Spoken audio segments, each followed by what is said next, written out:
बिस्मिल्लाहिर्रहमानिर्रहीम। आज का जो हमारा टॉपिक है वो बेसिकली है ड्रग डिलीवरी सिस्टम। ठीक है।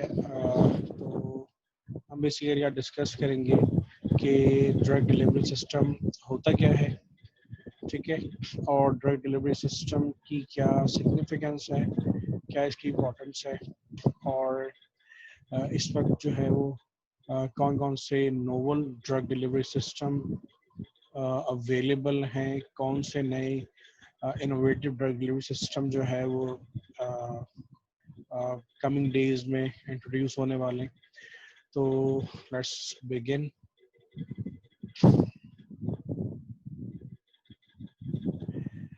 अच्छा, अब ड्रग डिलीवरी सिस्टम बेसिकली क्या होता है? ड्रग डिलीवरी सिस्टम बेसिकली एक तरह की कह लीजिए कि is a kind of a formulation or a device that enables the introduction of a therapeutic substance in the body and improve its efficacy and safety by controlling the rate, time and place of release of drugs. अब देखो, ये basically जो drug delivery system है ये basically formulation को कह रहे होते हैं। इसको या कह लो कि ये किसी एक ऐसे डिलीवरी व्हीकल को कह रहे होते हैं जो क्या करता है, जो थेरेपेटिक सब्सटेंस को ले जाके, यानी जो भी मेडिसिन है, जो भी थेरेपेटिक सब्सटेंस है, उसको बॉडी में लेके जाता है। ठीक है। ना सिर्फ बॉडी में ले जाता है बल्कि बॉडी में ले जाने के बाद सेफली उस थेरेपेटिक सब्सटेंस को बॉडी में ना सिर्फ रिलीज कराता है बल्कि पर्टिकुलर प्लेस में, बॉडी में जिस जगह पे, जिस साइट ऑफ एक्शन पे वो रिक्वायर्ड है, ये वहाँ पे उसको पहुँचाता है। ठीक है। तो एक तरह का कह लो कि जो ड्रग डिलीवरी सिस्टम है वो एक फॉर्मुलेशन है या कोई डिवाइस है जो क्या कर रही होती है, जो भी थेरेपेटिक सब्सटेंस है उसको बॉडी के अंदर जो है वो इंट्रोड्यूस कर रही होती है। अब ये जो एडमिनिस्ट्रेशन का अमल है, ड्रग एडमिनिस्ट्रेशन का अमल है, थेरेपेटिक ड्रग एडमिनिस्ट्रेशन का जो अमल है, अब इसमें होता क्या है, इसके अंदर बेसिकली ये जो थेरेपेटिक सब्सटेंस है ना सिर्फ इसको बॉडी के अंदर इंट्रोड्यूस कराया जाता है बल्कि साथ साथ हर एक ड्रग का एक एक्टिव इंग्रेडिएंट होता है। एक्टिव इंग्रेडिएंट से मुराद बेसिकली क्या होता है कि ये बेसिकली एक तरह का उसका फंक्शनल कंपोनेंट होता है, तो बेसिक फंक्शनल कंपोनेंट होता है किसी भी ड्रग का, दैट इज एक्टिव इंग्रेडिएंट। तो ये क्या कर रहा होता है, ये जो डिलीवरी सिस्टम है ये क्या करता है, इसको एक्टिवली रिलीज कर रहा होता है बॉडी के अंदर, और साथ साथ इसको जो साइट ऑफ एक्शन है, जो बॉडी के अंदर जिस जगह पे भी डिलीवर करना है ड्रग को, ड्रग डिलीवरी सिस्टम रिस्पॉन्सिबल होता है उस साइट ऑफ एक्शन पर इस थेरेपेटिक सब्सटेंस को, इस ड्रग को लेकर पहुंचाने का। ठीक है। तो ये वहां तक, इसको साइट ऑफ एक्शन तक क्या कर रहा होता है, डिलीवर कर रहा होता है। इसको तुम बहुत आसान लफ्जों में और ये कह सकते हो कि ये एक तरह का बेसिकली इंटरफेस है। यानी जो ड्रग डिलीवरी सिस्टम होता है वो एक तरह का इंटरफेस है। इंटरफेस किसके दरमियान में है? इंटरफेस है between patient and the drug. अब पेशेंट और ड्रग के दरमियान में एक इंटरफेस का काम कर रहा होता है, और ये इट्सेल्फ, ये जो ड्रग डिलीवरी सिस्टम है, ये इट्सेल्फ जो है वो ड्रग का पार्ट भी हो सकता है। ठीक है। ये ड्रग का पार्ट भी हो सकता है और सेपरेटली ये कोई और डिवाइस भी हो सकती है जो कि ड्रग को डिलीवर कर रही होती है। यानी उसका पार्ट तो नहीं है लेकिन एक अलग से डिवाइस है जो कि क्या कर रही होती है, उसको बॉडी के अंदर डिलीवर कर रही होती है। तो एक इंटरफेस का काम करता है और क्या करता है, इट्स सेल्फ पार्ट होता है ड्रग का। ठीक है। और बॉडी के अंदर पर्टिकुलर साइट के ऊपर ड्रग को एडमिनिस्टर करा होता है।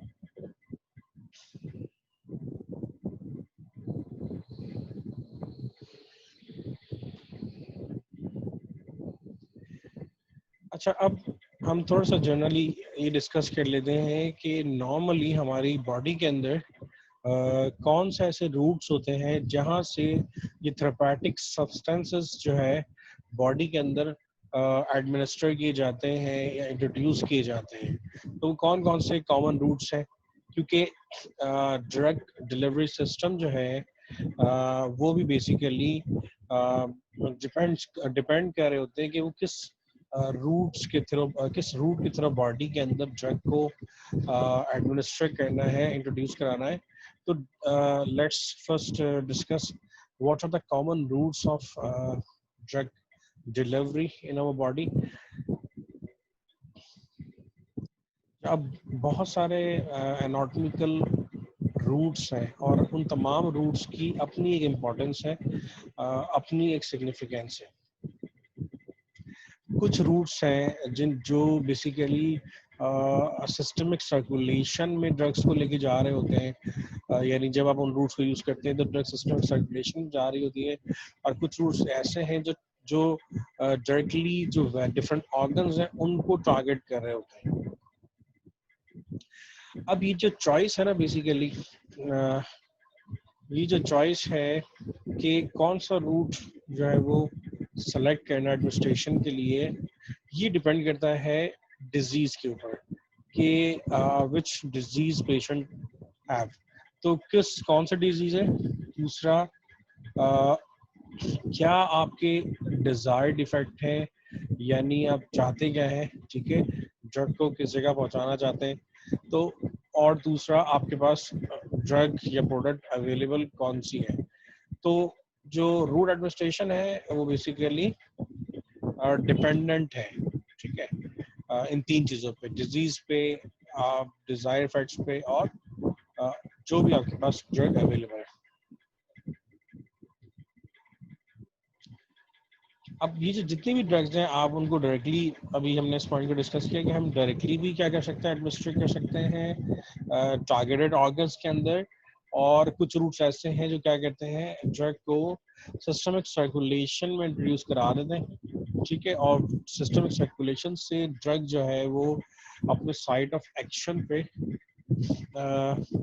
जो है वो पहुंच जाती है। अच्छा, अगर एनाटॉमिकल रूट्स की बात करें तो सबसे ज़्यादा हमें जो प्रेफर रूट नज़र आता है ड्रग एडमिनिस्ट्रेशन का, वो ओरल रूट है, ठीक है। ओरल रूट सबसे ज़्यादा कॉमनली इस्तेमाल होने वाला रूट है, ठीक है, जो कि यूज़ हो रहा होता है various kinds of drug administration के लिए, ठीक है। यानी अगर आप देखें तो हम जो भी मेडिकेशन ले रहे होते हैं नॉर्मली, वो हम जो उसके लिए रूट इस्तेमाल करते हैं वो ओरल रूट है। चाहे वो हम मेडिसिन ले रहे हो in the form of tablet, या हम मेडिसिन या ड्रग्स ले रहे हो in the form of liquids, या हम मेडिसिन ले रहे हो in the form of capsules. तो जो मोस्ट प्रेफर्ड रूट आपको नज़र आ रहा होता है, जो सबसे ज़्यादा कॉमन एनाटॉमिकल रूट है, वो बेसिकली ओरल रूट है, ठीक है। जहाँ पे ओरल रूट सबसे ज्यादा इस्तेमाल होता है, वहीं ओरल रूट की बहुत सारी लिमिटेशंस भी हैं। उन लिमिटेशन में कुछ जो इम्पोर्टेंट लिमिटेशन है, पहली है वेरिएबल एब्जॉर्प्शन रेट। अब होता क्या है कि जब आप ओरल रूट इस्तेमाल कर रहे होते हैं, तो ओरल रूट इस्तेमाल, क्योंकि ओरल रूट को अगर आप देखिए तो ओरल रूट स्टार्ट होता है फ्रॉम माउथ, और माउथ के बाद जो है ईसोफेगस से होता हुआ स्टमक, और स्टमक के अंदर बिल्कुल डिफरेंट कंडीशंस होती हैं, ठीक है, एंड देन उसके साथ पर इंटेस्टाइन, एंड देन वहाँ से एब्जॉर्प्शन हो रही होती है ड्रग की। तो बिफोर एब्जॉर्प्शन ड्रग को डिफरेंट कंडीशन से होकर गुजरना होता है, क्योंकि stomach is an acidic environment, very low pH over there. अब स्टमक के अंदर क्योंकि बिल्कुल डिफरेंट एनवायरनमेंट होता है, तो जो मेडिसिन हैं उसको वहाँ से उस एरिया से होके गुजरना होता है। तो इसकी वजह से होता क्या है कि एक तो जब ओरल रूट इस्तेमाल किया जाता है तो उसका जो जो पहला लिमिटेशन है वो है वेरिएबल एब्जॉर्प्शन रेट, यानी डिफरेंट पर्सन्स के अंदर जो मेडिसिन है, जो ड्रग्स हैं, जो ओरल रूट से ली जाती हैं, उनका जो एब्जॉर्प्शन रेट है वो वेरी कर रहा होता है। इसका मतलब ये है कि हर पर्सन के अंदर जो एब्जॉर्प्शन रेट है किसी एक ड्रग का वो सेम सिमिलर नहीं होता। ठीक है, ये ओरल रूट की लिमिटेशन है। दूसरी जो बात है वो है कि ये बेसिकली हाई एसिड कंटेंट होता है। अब एक तो एसिड बहुत ज्यादा होता है, इसके अलावा अगर आप देखो तो स्टमक के अंदर डिफरेंट डाइजेस्टिव एंजाइम्स भी मौजूद होते हैं। ये डाइजेस्टिव एंजाइम बेसिकली डिग्रेड कर रहे होते हैं ड्रग्स को। बहुत सारी ड्रग्स हैं जो कि जिनको ये एसिडिक एनवायरनमेंट और डिफरेंट डाइजेस्टिव एंजाइम जो है बॉडी के, वो क्या कर रहे होते हैं, वो डिस्टर्ब कर रहे होते हैं, एक तरह से उसको डिग्रेड कर रहे होते हैं। ठीक है, तो ये उसकी एक और लिमिटेशन है। इसके अलावा एक और जो प्रॉब्लम इनकाउंटर करना पड़ता है वो इनसॉल्युबिलिटी का है। बहुत सारी ड्रग्स हैं जो लो पीएच लेवल के ऊपर जो है वो इनसॉल्युबल हो जाती हैं, यानी दे कांट बी सॉल्युबलाइज, और देन आफ्टर दैट जब वो इनसॉल्युबल हो जाती हैं तो वो बेसिकली उनकी एब्जॉर्प्शन जो है वो इफेक्टेड होती है, वो इफेक्ट होती है, यानी वो उनकी एब्जॉर्प्शन भी कम हो जाती है। आमतौर पे जो ओरल रूट है, ओरल रूट जो है वो बहुत ज़्यादा सुटेबल नहीं है। ठीक है, अगर आप किसी स्पेसिफिक ऑर्गन को टारगेट कर रहे हैं, तो नॉर्मली अगर आप किसी स्पेसिफिक ऑर्गन को टारगेट कर रहे हैं तो उसके लिए ओरल रूट जो है ना वो बहुत ज़्यादा प्रेफरेबल नहीं है, क्योंकि उसके अंदर काफ़ी सारे लिमिटेशन है। ऑल्दो इन तमाम लिमिटेशन के बावजूद भी जो सबसे ज़्यादा कॉमनली यूज रूट है हमारा वो ओरल ही है, और ऑलमोस्ट आई थिंक 90% और मोर, आई थिंक अराउंड दैट, इससे ज़्यादा ही हम जो यूजेज है वो ओरल रूट, एनाटॉमिकल रूट्स में ओरल रूट का सबसे ज़्यादा हो रहा होता है।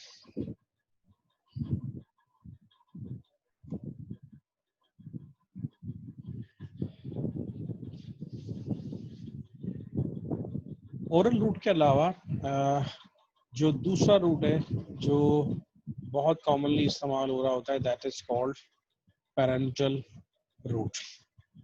पैरेंटल रूट को आप इस तरह से भी समझ सकते हो कि ओरल रूट के अलावा जितने भी रूट्स हैं आम तौर पे उनको कलेक्टिवली हम जो है वो पैरेंटल रूट कह रहे हैं। ओरल रूट के अलावा जितने भी रूट्स हैं बॉडी के अंदर थेरेपेटिक सब्सटेंस को इंट्रोड्यूस कराने के, ठीक है, वो तमाम के तमाम जो है पैरेंटल कहला रहे होते हैं। ठीक है, लेकिन मोर स्पेसिफिकली अगर हम बात करें, प्रैक्टिकली अगर हम बात करें, तो प्रैक्टिकली ये जो टर्म है पैरेंटल रूट, ये बेसिकली जितने भी इंजेक्टेबल सब्सटेंसेस होते हैं, यानी जो बॉडी में इंजेक्ट किए जा रहे होते हैं, ये बेसिकली टर्म इस्तेमाल की जाती है तमाम इंजेक्टेबल सब्सटेंसेस के लिए। ठीक है, पैरेंटल का मतलब तो यही है कि जीआई ट्रैक के अलावा तमाम रूट्स, लेकिन प्रैक्टिकली इसका मतलब है, या नॉर्मली जो ये कॉमनली जो टर्म इस्तेमाल की जाती है वो इंजेक्शंस के लिए इस्तेमाल की जा रही होती है। ऐसी ड्रग्स जो बॉडी में इंजेक्शन के थ्रू इंट्रोड्यूस की जा रही होती है उसके लिए इस्तेमाल की जाती है टर्म पैरेंटल रूट। अगर पैरेंटल रूट के अंदर देखो तो इसके अंदर भी डिफरेंट एरियाज हैं जिनको टारगेट किया जाता है। ठीक है, अब इसके अंदर जो सबसे कॉमन जो एरियाज हैं जिनको टारगेट किया जा रहा होता है वो कौन कौन से हैं? एक तो सबकुटेनियस है, ठीक है, इंट्रामस्कुलर है, जब मसल के अंदर इंजेक्शन इंट्रोड्यूस जो ड्रग है वो इंजेक्ट की जा रही होती है, इंट्रावेनस जब वेन्स के अंदर की जा रही होती हैं ड्रग इंट्रोड्यूस, इंट्रा आर्टेरियल जब आर्टरीज के अंदर की जा रही होती हैं, और जो है वो इंटरडर्मल भी एक्चुअली होती है, जो आपकी एपिडर्मिस में जब हम इंट्रोड्यूस कर रहे होते हैं किसी ड्रग को, तो दैट इज इंट्राडर्मस। अगर इंट्रावेनस को देखो तो is in the when, subcutaneous को देखो तो ये आपके जो डर्मिस के नीचे टिश्यू होता है, जो सबक्यूटेनियस टिश्यू होता है, ये वहाँ पर इंजेक्ट की जाती है, जबकि इंट्रामस्कुलर जो होती है वो मसल्स के अंदर इंजेक्ट की जा रही होती है। अगर आप यहाँ देखो तो ये छोटी सी रिप्रेजेंटेशन दी हुई है, स्कीमेटिक डायग्राम दी हुई है, जो ये बता रही है कि ये आपका बेसिकली एपिडर्मिस का एरिया है, ये आपकी डर्मिस है, स्किन है, यहाँ आपका सबक्यूटेनियस टिश्यू शुरू हो जाता है और उसके बिल्कुल नीचे जो है वो मस्कुलर एरिया है, मसल है। तो जो पैरेंटल रूट है वो is basically used to inject therapeutic substance into your body.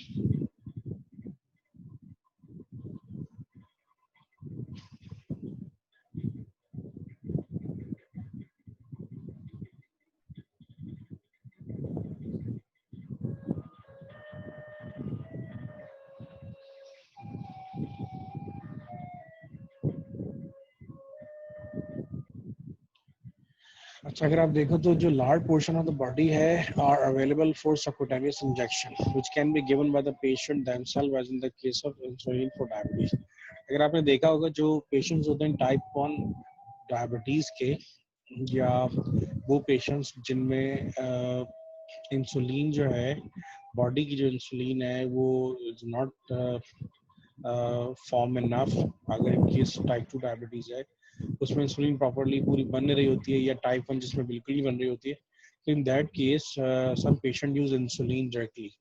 तो जो इंसुलिन यूज कर रहे होते हैं, तो इंसुलिन भी जो है वो बेसिकली सबक्यूटेनियस टिश्यू में इंजेक्ट की जा रही होती है। तो एक इसकी एग्जांपल इंसुलिन है, जो कि पेशेंट्स खुद भी इस्तेमाल कर रहे होते हैं बाय देयर सेल्फ, और वो क्या कर रहे होते हैं, इंसुलिन को जो है सबक्यूटेनियस टिश्यू में इंट्रोड्यूस कर रहे होते हैं, ताकि बॉडी के अंदर जो है वो ग्लूकोज की कंसंट्रेशन को कम किया जा सके। अगर सबक्यूटेनियस इंजेक्शंस की बात की जाए, सबक्यूटेनियस रूट की बात की जाए, तो उनका जो एब्जॉर्प्शन रेट होता है वो लोअर होता है, और उनका जो एक्शन ऑफ उनका जो ऑनसेट ऑफ एक्शन है वो भी स्लोअर होता है एज कंपेयर टू इंट्रामस्कुलर और इंट्रावेनस इंजेक्शन। यानी वो थेरापेटिक ड्रग्स या थेरापेटिक सब्सटेंसेस जो आमतौर पे इन वेन्स में इंजेक्ट किए जा रहे होते हैं या मसल्स में इंजेक्ट किए जा रहे होते हैं, they have better absorption rate as well as onset of action, जो बेसिकली ड्रग का एक्शन है वो भी क्वाइट फास्टर होता है देन द सबक्यूटेनियस इंजेक्शन। तो सबक्यूटेनियस टिश्यू में जो ड्रग्स इंजेक्ट की जा रही होती हैं उनका जो एब्जॉर्प्शन रेट है वो कम होता है, और उनका मोड ऑफ एक्शन भी जो है, जो ऑनसेट ऑफ एक्शन है वो भी स्लोर होता है।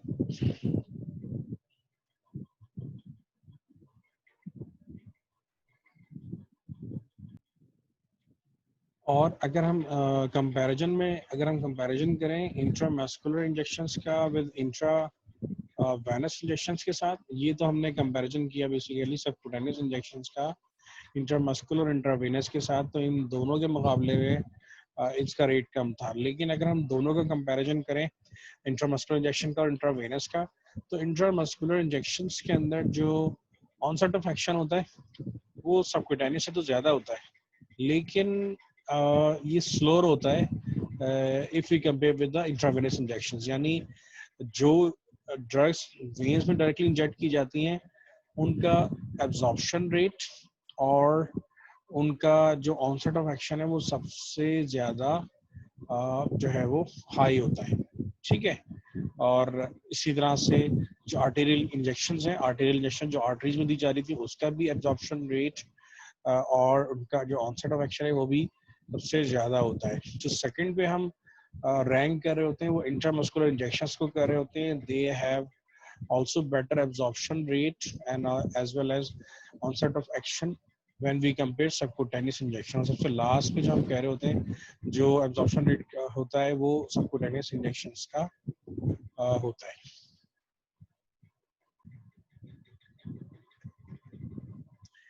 अच्छा, इसके अलावा पैरेंटल रूट, ओरल रूट के अलावा जो एक और रूट है जो कि यूज हो रहा होता है ड्रग डिलीवरी के लिए, वो बेसिकली कहलाता है ट्रांस म्यूकोजल रूट। ठीक है, अगर आप देखो तो बॉडी की जो हमारी इंटरनल लाइनिंग है जो कि बकल कैविटी से शुरू होती है, तो इनसाइड अगर हम ओरल कैविटी में देखें तो हमारे एक इनसाइड एक इंटरनल लाइनिंग है। ये लाइनिंग एज इट इज जो है वो मूव कर रही है। ये इंटरनल लाइनिंग बेसिकली इटसेल्फ ये बेसिकली एक म्यूकस मेम्ब्रेन है।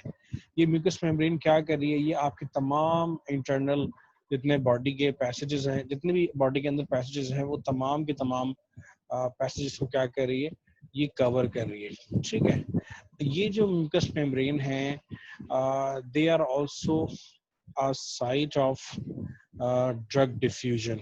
ठीक है, ये जो म्यूकस मेम्ब्रेन है, इससे भी बहुत सारी ड्रग्स जो है वो क्या हो रही होती हैं, डिफ्यूज हो रही होती हैं। आपने देखा होगा sometimes there are some drugs we put it under our tongue, हम टंग के नीचे